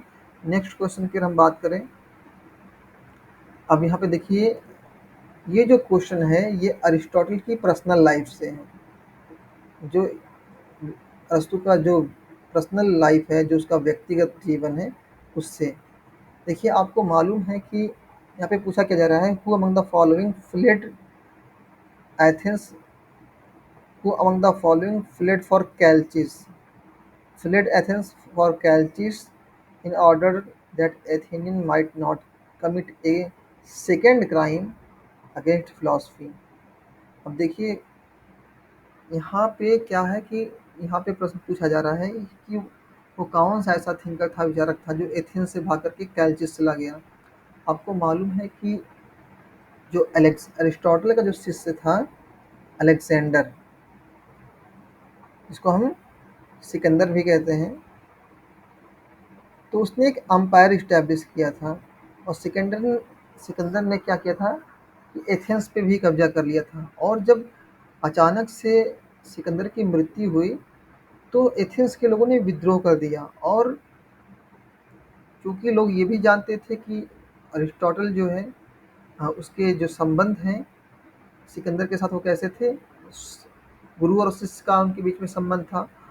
और अरस्तु को इस बात का डर था कि कहीं ऐसा ना हो कि जो घटना सुकरात के साथ हुई वो घटना मेरे साथ हो जाए, वहाँ के लोग फिर से उसको पकड़ के जो है उसको जो है मृत्यु दंड दे दें, उसको एग्जीक्यूट कर दें। तो इसलिए वो अपनी जान बचा करके जो है भाग गया। और जो पहले देखिए यहाँ पे सेकंड क्राइम की बात हो रही है, पहला क्राइम कब हुआ था, जो फर्स्ट क्राइम की अगर बात करें तो फर्स्ट क्राइम तब हुआ था जब जो है सुकरात को जो है वहाँ एथेंस के लोगों ने उसको पकड़ करके जो है उसको जहर का प्याला दिया कैसे। अब देखें वहाँ पे वहाँ की गवर्नमेंट भी इन्वॉल्व थी, उसके ऊपर सुकरात के ऊपर केस चला और मुकदमा हुआ, फिर उसका ट्रायल हुआ, वो सारी चीज़ें हैं। एनीवे नेक्स्ट क्वेश्चन की बात करते हैं हम। यहाँ पे लिखा है विच of the following is not, ये नॉट को हमेशा आपको ध्यान रखना है, विच of the following is not the an expression of constitutional rule of Aristotle. Aristotle आप देखें कॉन्स्टिट्यूशनल रूल की बात करते हैं, आप इन कंपैरेटिव पॉलिटिक्स में पढ़ेंगे, तुलनात्मक आप उसमें पढ़ेंगे तुलनात्मक राजनीति में, वहाँ भी कॉन्स्टिट्यूशनल रूल के बारे में, संवैधानिक शासन के बारे में बात होती है। तो संवैधानिक शासन कैसा शासन है, एक ऐसा शासन है जो विधि द्वारा संचालित होता है, कैसे रूल ऑफ लॉ के थ्रू गवर्नमेंट होता है, मतलब रेगुलेट होता है, चलता है, गवर्न होता है। और वहाँ पे क्या है कि ये आवाम की जो पब्लिक है, जो सब्जेक्ट्स हैं, जो आवाम है, जो पब्लिक है, उसकी डिग्निटी को ध्यान में रखता है। अपने आप में क्या कि एक लिमिटेड गवर्नमेंट है, यहाँ पे पब्लिक के हितों की बात की जा रही है, ठीक है ना, लेकिन यहाँ पे ऐसा नहीं कि ये इनकन्सिस्टेंट है, असंगत नहीं है। जो जनता के जो हित हैं, जो उनकी डिग्निटी है, जो उनकी मर्यादा है, जो उनका सम्मान है, उसके अगेंस्ट नहीं है। तो यहाँ पे ऑप्शन जो 4 है वो करेक्ट है, हो जाएगा। अगेन नेक्स्ट क्वेश्चन की बात करते हैं, फिर देखिए क्वेश्चन रिपीट हो गया। हम जानते हैं मॉडर्न पॉलिटिकल थिंकर कौन है, ये मॉडर्न पॉलिटिकल थिंकर मैकियावली हैं। पॉजिटिविटी स्कूल, प्रत्यक्षवाद की बात करें अगस्ती कॉन्टे, मूल्यपरक राजनीति, नॉर्मेटिव पॉलिटिकल थ्योरी प्लेटो, और इंडक्टिव मेथड और डिडक्टिव मेथड। आइए थोड़ा सा इंडक्टिव और डिडक्टिव को समझते हैं। इंडक्टिव मेथड में क्या होता है, आप किसी नई थ्योरी को, नए सिद्धांत को जो है आप विकसित करते हैं, डेवलप करते हैं। और डिडक्टिव में क्या होता है, डिडक्टिव में कि जो थ्योरी पहले से मौजूद है, जो थ्योरी पहले से एग्जिस्ट कर रही है, उसकी हम टेस्टिंग करते हैं, राइट। इंडक्टिव में एक नई थ्योरी बनाते हैं और डिडक्टिव में जो थ्योरी पहले से मौजूद है उसकी हम टेस्टिंग करते हैं। और इंडक्टिव मेथड को किसने इस्तेमाल किया था, अरिस्टोटल ने, और डिडक्टिव को प्लेटो ने इस्तेमाल किया था, राइट। नेक्स्ट क्वेश्चन की तरफ बढ़ते हैं। इससे पूछा गया है दिसंबर 2011 में। हम जानते हैं कि फादर ऑफ कंपैरेटिव, ये तो इजी क्वेश्चन है, फादर ऑफ कंपैरेटिव पॉलिटिक्स कौन है, अरिस्टोटल है, ये तो इजी क्वेश्चन है। अगले क्वेश्चन की तरफ हम बढ़ते हैं। देखिए यहाँ पे बात की जा रही है क्लासिफिकेशन के बारे में कि अरस्तु ने जो है राज्यों का वर्गीकरण कैसे किया। तो अरस्तु ने राज्यों का जब वर्गीकरण किया है तो उसके लिए दो ग्राउंड बनाए कि पहला कि नंबर, नंबर का मतलब क्या, कि कितने लोग पार्टिसिपेट कर रहे हैं देश को चलाने में, कंट्री को रन में, एक व्यक्ति या फ्यू, कुछ व्यक्ति या मोर देन फ्यू। हाँ, और ये तो एक पैरामीटर हो गया। दूसरा ये कि वो अपने पर्सनल इंटरेस्ट के लिए काम कर रहे हैं, अपने व्यक्तिगत फायदे के लिए काम कर रहे हैं, या पब्लिक के वेलफेयर के लिए काम कर रहे हैं। ये दो ग्राउंड है। इसके ग्राउंड पे जो है अरिस्टोटल ने स्टेट्स का क्लासिफिकेशन किया है। और अगर आप उनकी क्लासिफिकेशन को अगर देखें, अरिस्टोटल ने जो क्लासिफिकेशन किया है, एक मिनट में आपको दिखाता हूँ ताकि चीज़ें आपको और क्लियर समझ में आ सकें।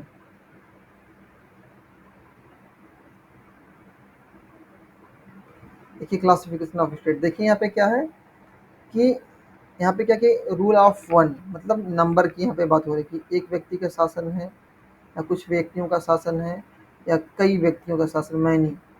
और देखिए जब राजा अपने वेलफेयर के लिए काम करेगा तो वो मोनार्की होगी, लेकिन जब वो लालच से स्टेट हो जाएगा, कानून विहीन हो जाएगा, तो वो अत्याचार में बदल जाएगा। अरिस्टोक्रेटिसी जहाँ पे गुण की प्रधानता होती है, मेरिट की प्रधानता होती है, जब इसका डिजेनरेशन होता है तो इसमें विकृति आती, तो ये ओलिगार्की में कन्वर्ट हो जाता है। इसी तरह पॉलिटिक्स इसमें डेमोक्रेसी में। और हमने अभी आपको बताया कि जो जो मिक्स्ड पॉलिटी है, जो ये जो पॉलिटी की अगर हम बात कर रहे हैं, क्या कि मिक्स्ड कॉन्स्टिट्यूशन, इसमें क्या है, एरिस्टोक्रेसी और डेमोक्रेसी की जो गुण जो है शामिल है, उसमें करेक्टर उसकी जो विशेषताएं हैं वो शामिल हैं। ठीक है, तो आइए अब इस क्वेश्चन को समझने की कोशिश करते हैं। इसको पूछा गया है दिसंबर 2012 में पूछा गया इस क्वेश्चन को, और क्वेश्चन नंबर ये कौन सा है, ये 27 है। देखिए दिसंबर 2015 की बात करें तो दिसंबर 2015 में देखिए आप कई क्वेश्चन पूछे गए हैं। दिसंबर 2015 में क्वेश्चन नंबर 4, क्वेश्चन नंबर 23 और क्वेश्चन नंबर 27 को जो है पूछा गया है। और हिंदी में एडिशन में आप इसको देखेंगे तो पेज नंबर 608 पे इस क्वेश्चन को जो है मेंशन किया गया है। राइट, आइए समझते हैं, देखते हैं। देखिए सेम क्वेश्चन हिंदी में भी है कि सरकारों के वर्गीकरण, देखिए क्या लिखा है, अरस्तु द्वारा किए गए सरकारों के वर्गीकरण के संबंध में निम्नलिखित में से कौन सा कथन सही नहीं है। तो क्या है कि सरकारों का वर्गीकरण शासकीय कार्य में शामिल होने के लोगों की संख्या पर आधारित है, संख्या पर आधारित है, बिल्कुल सही बात है। यहाँ पे नंबर की बात हो रही है। दूसरा क्या है, whether the ruler governed in common interest, वो जनता के हित में काम कर रहा है, या देयर ओन, मतलब जो उसका विकृत रूप है, ये भी बात बिल्कुल सही है, इसको ये भी एक मानक है। और तीसरा क्या है कि the government is more effective and stable when rulers govern in the long interest, जब शासक जनता के हित में काम कर रहा है, लॉन्ग इंटरेस्ट में काम कर रहा है, तो वो सरकार कैसी है, स्टेबल है, क्या है, अस्थाई है। देखिए किसी भी शासन के अस्थाई होने के लिए आवश्यक है कि वो अपनी आवाम के लिए, अपनी पब्लिक के लिए, उसके वेलफेयर के लिए काम करें। और देखिए चौथा जो ऑप्शन लिखा गया है, government is captured by shared interest and remains insensitive to shared interest of whole community, ये ऑप्शन जो है इनकरेक्ट है। मतलब सरकार तो संवेदनशील है ना, तभी तो जनता के हित में काम कर रही है। अगेन यहाँ पे देखिए जो नेक्स्ट क्वेश्चन है, ये देखिए ये क्वेश्चन तो थोड़ा सा, ये जो क्वेश्चन है जो 2016 में जो पूछा गया है, एक तरह से ये क्या है, ये एक स्टेटमेंट टाइप वाले क्वेश्चन है। और अगर यूजीसी नेट एग्जामिनेशन की अगर हम बात करें 2016 से, अगर आप देखें 2016 से 2021 के बाद ट्रेंड देखें, तो एक बुक है जॉर्ज सेबाइन की, जो बुक है आपने शायद उसका नाम जरूर सुना होगा, इरेज, पहले इसको इरेज कर दें, ए हिस्ट्री ऑफ पॉलिटिकल थियरी। ये जो जो बुक है हिस्ट्री ऑफ पॉलिटिकल थियरी, वो एग्ज़ाम के पॉइंट ऑफ व्यू से काफ़ी इंपॉर्टेंट है। और वो उसमें जो समालोचना की है जॉर्ज सेबाइन ने, जो क्रिटिक लिखी है पाश्चात्य राजनीतिक चिंतन की, मतलब क्या कि अरस्तु के, मतलब जितने भी दार्शनिक हैं पाश्चात्य राजनीतिक दार्शनिक, उनके चिंतन को अपने शब्दों में जो है उन्होंने व्याख्या की है, उसको एक्सप्लेन किया है। तो उसी में जो है प्लेटो की पॉलिटिकल फिलॉसफी के संबंध में लिखते हैं कि Aristotle's new general science of politics was not only empirical and descriptive. तो आप देखें, जो प्लेटो की और फिलॉसफी में देखेंगे, उनका जो राजनीतिक दर्शन देखेंगे, तो जो उनके विचार है कैसे हैं, वो इम्पीरिकल हैं, अनुभवजन्य हैं, और कैसे हैं, डिस्क्रिप्टिव हैं, but even in some respects independent of any ethical purpose. मैंने अभी आपको बताया कि उन्होंने क्या है कि इथिक्स उसको अलग कर दिया था ना, इथिक्स को और पॉलिटिक्स को अलग किया था, ताकि इंडिपेंडेंट है, स्वतंत्र है, किससे, एथिकल पर्पस से। Since a statement might need to be expert in governing even a bad state. अगर इसका हिंदी ट्रांसलेशन हम देखें, इसमें क्या लिखा, इसमें क्या कहा जा रहा है, ये क्वेश्चन कब पूछा गया है, इस क्वेश्चन पूछा गया है जुलाई 2016 में पूछा गया है, और पेपर नंबर 3 था ये, जुलाई 2016, पेपर नंबर 3, 688, एक मिनट,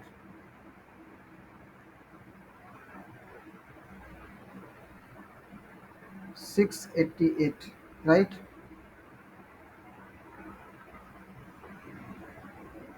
यहाँ पे देखिए, इस क्वेश्चन नंबर 10 है, यहाँ पे पूछा जा रहा है, किसने कहा था अरस्तु का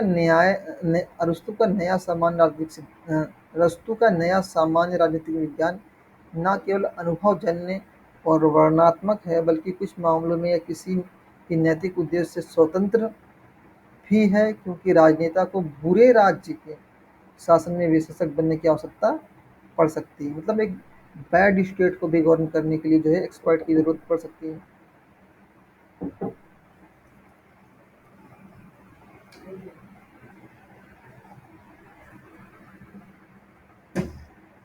ठीक है, तो ये जो स्टेटमेंट है किसका है, ये जॉर्ज सेबाइन का स्टेटमेंट है, और किस बुक में आपको मिलेगा, अ हिस्ट्री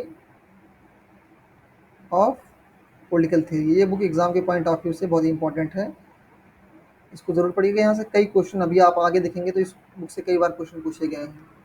नेक्स्ट क्वेश्चन की अगर हम बात करें, ठीक है, इसे पूछा गया है रिसेंट एग्जामिनेशन में, जनवरी 2017 में। इसको हमने थ्योरी ऑफ पोजीशन को जो हमने अटेम्प्ट कर लिया है, 2017 वाला ये क्वेश्चन था। अगले क्वेश्चन की तरफ बढ़ते हैं। अगेन देखिए, यहाँ पे मैंने अभी आपको बताया, देखिए क्या लिखा हुआ कि no genuine understanding of Aristotle can endorse the opinion that his philosophical system was opposite of Plato. जो उसका, जो अरिस्टोटल का जो दार्शनिक व्यवस्था थी, जो उसके दार्शनिक विचार थे, वो प्लेटो के अगेंस्ट थे। Aristotle system is an attempt to philosophise on idealism and free the defects of Plato. मैंने आपको अभी क्या कहा कि ऐसा नहीं है कि प्लेटो के जो भी विचार हैं, जैसे कि प्लेटो के जो विचार हैं सिर्फ रिपब्लिक तक सीमित नहीं हैं। प्लेटो ने बहुत सी किताबें लिखी हैं, प्लेटो ने एपॉलजी लिखी है, प्लेटो ने स्टेट्समैन को लिखा है, प्लेटो ने लॉज को लिखा है, प्लेटो ने सिम्पोजियम को लिखा है, फाइलिबस को लिखा है, प्रोटागोरस, बहुत सारी किताबें लिखी हैं। तो रिपब्लिक में ऐसे विचार जो यूटोपियन है सिर्फ उसको क्रिटिसाइज किया है, लेकिन ऐसा नहीं है कि अरिस्टोटल ने जो है प्लेटो के पूरे दर्शन को रिजेक्ट कर दिया, और स्टेट्समैन में जो क्लासिफिकेशन किया था उसको अडॉप्ट कर लिया, और लॉज में जो आप देखें कि प्लेटो सब आइडियल स्टेट के बारे में बात करते हैं, उप आदर्श राज के बारे में, उसको भी उन्होंने अडॉप्ट कर लिया। तो उन्होंने क्या किया कि पहली बात तो ऐसा नहीं है कि अरिस्टोटल पूरी तरह से विरोधी हैं, अरिस्टोटल पूरी तरीके से प्लेटो के आइडियाज़ को रिजेक्ट नहीं करते हैं, बल्कि उन्हीं आइडियाज़ को रिजेक्ट करते हैं जो कि काल्पनिक है, यूटोपियन है, जो जो प्रैक्टिकली पॉसिबल है, जिसमें वास्तविकता है, उनको वो अडॉप्ट करते हैं, उन डिफेक्ट को दूर करते हैं जो प्लेटो की पोलिटिकल फिलॉसफी में, उनको सिस्टम में है। यहाँ पे जो ऑप्शन ए है, ऑप्शन पहला है, ये करेक्ट हो जाएगा। तो आप हमेशा इस बात को ध्यान रखिएगा, आइंदा कभी कंफ्यूज नहीं होना है कि उन्हीं आइडियाज़ को क्रिटिसाइज किया है, रिजेक्ट किया है जो यूटोपियन है। बाकी लॉज में जो आइडियाज़ डिस्कस किए गए हैं, स्टेट्समैन में जो आइडियाज़ डिस्कस किए हैं, उसको जो है उन्होंने अडॉप्ट कर लिया है। अगेन यहाँ पे देखिए, पूछा जा रहा है कि Aristotle's classification of constitution was based on, किस पे था, नंबर पे था। अभी मैंने आपको बताया कि कितने लोग पार्टिसिपेंट कर रहे हैं और किसके हित में काम हो रहा है। तो देखिए, who rules and whose benefit from the rule, मतलब किसके लिए, कौन शासन कर रहा है और किसके हित के लिए।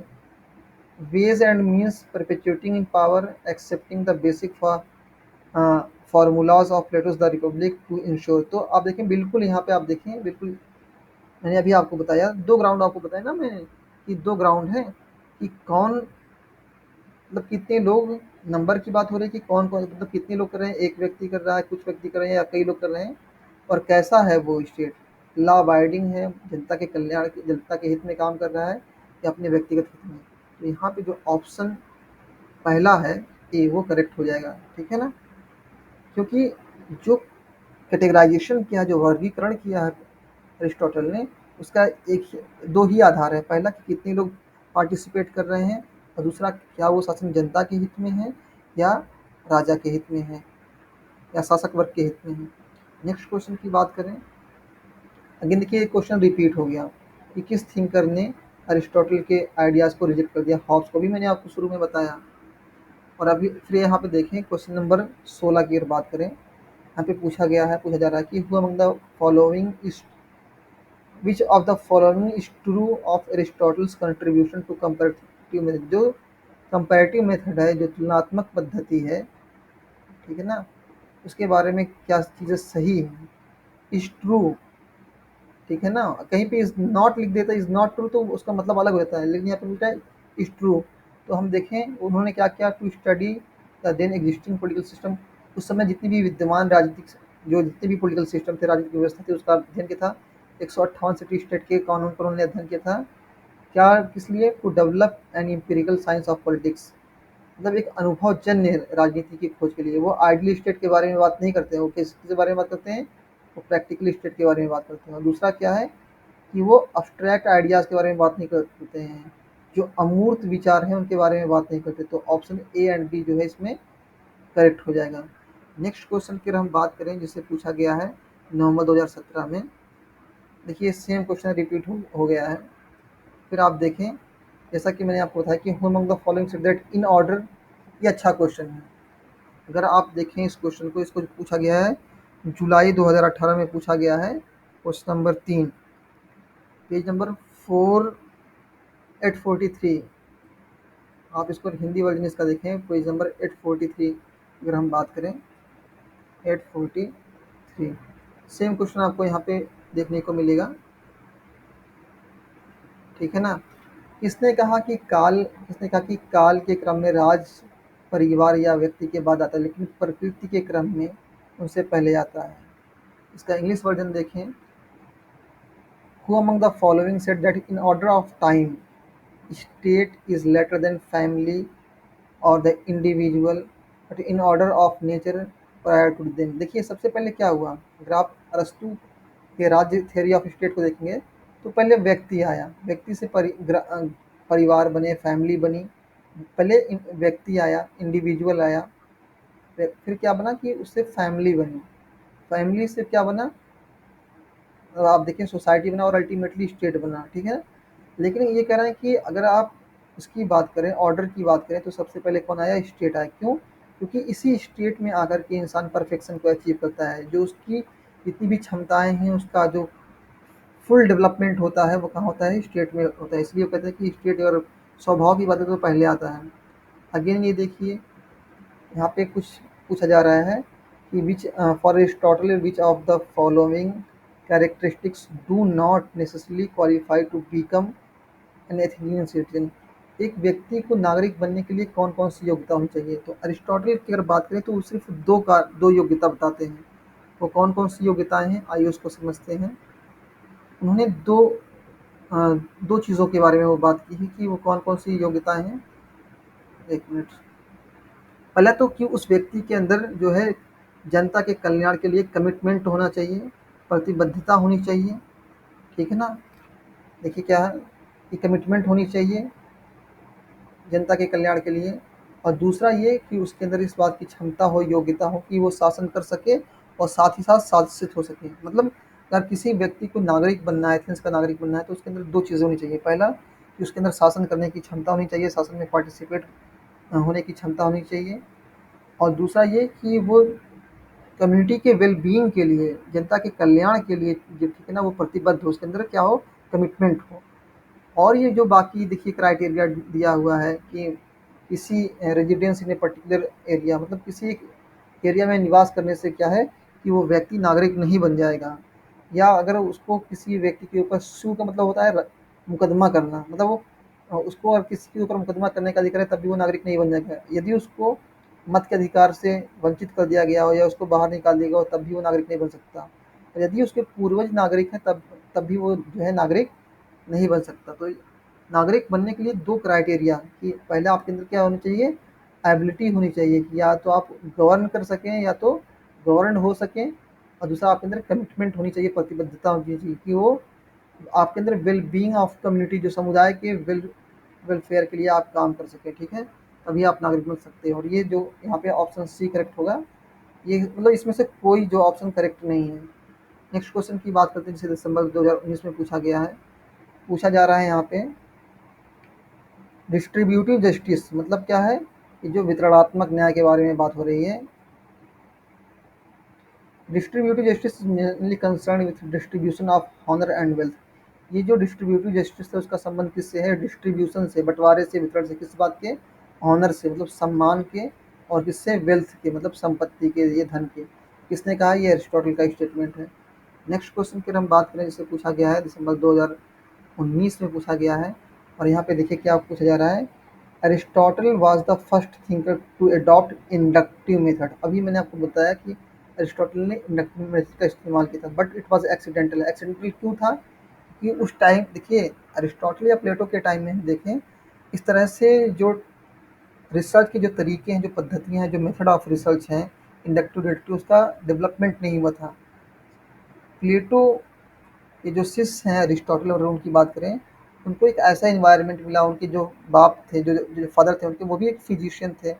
और इसी वजह से जो एक संयोग था कि जो है उन्होंने इंडक्टिव मेथड को इंट्रोड्यूस किया। लेकिन मैकियावली के केस में हम देखते हैं, in the case of Machiavelli, कि उन्होंने क्या किया कि एक उद्देश्य के साथ, ये देखिए, अब चूंकि यहाँ पे कि मॉडर्न एज की शुरुआत हो चुकी है, और यहाँ पे चीज़ों का क्लासिफिकेशन हो चुका है, वर्गीकरण हो चुका है कि ये कौन सा मेथड है। और मैकियावली ने क्या किया था, कि वो आप देखें कि वो एक तरह से एक दूत था, अम्बेसडर भी कह सकते हैं हम। और उन्होंने उसने हिस्टोरिकल मेथड के ज़रिए से बहुत से कॉमन पैटर्न को समझने की कोशिश की, और उसके बाद अपनी थ्योरीज को उसने डेवलप किया।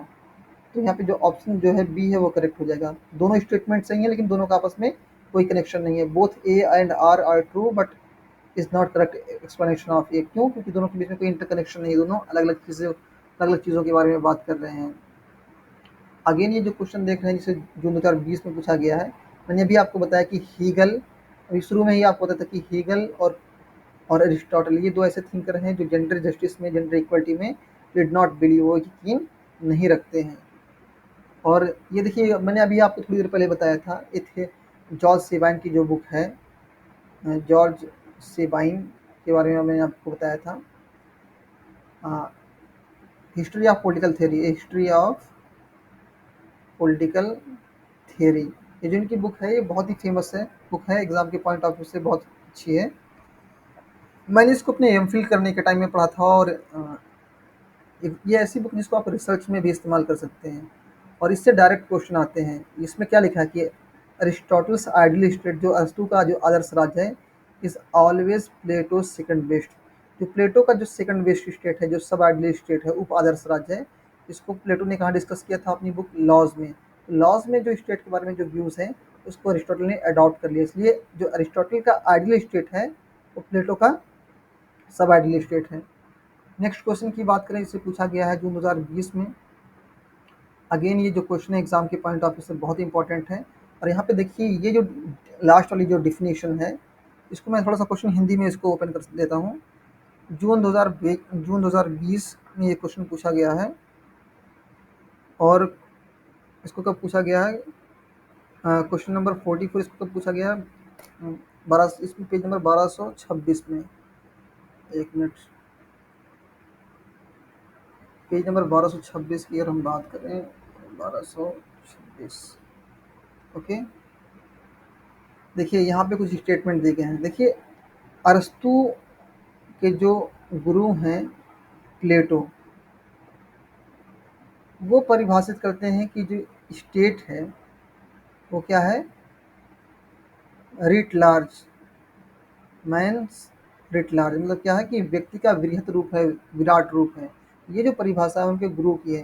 बाकी अगर आप देखें, स्टेट की जो विशेषताएं बताते हैं, अरिस्टोटल, जो उसके कैरेक्टरिस्टिक्स, जो फीचर्स बताते हैं, तो वो कहते हैं कि जो पोलिस है, जो स्टेट है, वो कैसा होना चाहिए, इतना बड़ा होना चाहिए, इतना बड़ा होना चाहिए, कितना बड़ा कि वो अपने आप में सेल्फ सफिशिएंट हो, और इतना छोटा भी नहीं होना चाहिए, ठीक है ना, and small enough to ensure the good government. मतलब देखिए उसका विशाल इतना बड़ा, मतलब उसका साइज इतना बड़ा होना चाहिए कि वो अपनी ज़रूरत की चीज़ें को, अपनी ज़रूरत की चीज़ों का प्रोडक्शन खुद से कर सके, और साथ ही साथ में उसकी बाउंड्रीज इतनी भी बड़ी ना हो कि उसको मतलब जो है सिक्योर करना, जो है इंश्योर करना गुड गवर्नमेंट को। मतलब देखिए अगर बाउंड्रीज बहुत ज़्यादा बड़ी होंगी, सपोज कि इतना बड़ा स्टेट होगा, तो उसको कैसे आप इंश्योर मतलब सिक्योर कर सकेंगे। और दूसरा कह रहा है कि the polis was natural and prior to the individual ontologically but teleologically. अभी देखिए ये ऊपर जो स्टेटमेंट आया था कि अगर आप देख लें, देखो टेलियोलॉजिकल का मतलब क्या होता है, उद्देश्य परक होता है, हिंदी में बोल रहे हैं।